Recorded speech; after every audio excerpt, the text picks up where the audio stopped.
Train by Jonathan London, illustrated by Lauren Eldridge.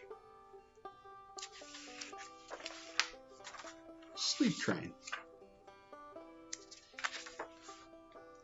Sleep train jiggling down that track.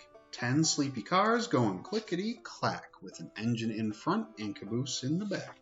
Sleep train chugging down that line. 10 sleepy cars and one of them is mine. There's a tender, that makes 1, and a boxcar, that makes 2. There's a tank car, 3, and a cattle car, 2. Listen to the cows going moo moo. Listen to the whistle going choo choo. There's a hopper and a gondola, the prettiest blue. There's a flatbed car, that makes 7, and a coach with seats.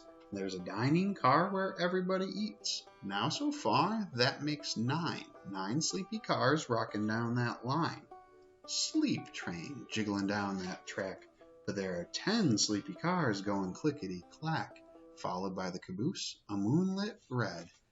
And I'm in the sleeping car, all cozy in bed. The sleeping car, that makes 10. I count the 10 sleepy cars, again and again.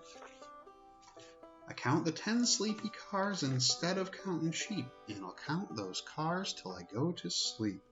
Tender, 1. Boxcar, 2. Tank car, 3. Cattle car, 4. Hopper, 5. Gondola, 6. Flatbed car, 7. Coach, 8. Dining car, 9. And the sleeping car, 10. I count the 10 sleepy cars, again and again. Like a lullaby heard in a dream, soft as a pillow in a moonbeam. I count the sleepy cars, slower and slower. I count those cars till my eyelids lower. Sleep train snoring down that track. 10 sleepy cars going clickety-clack.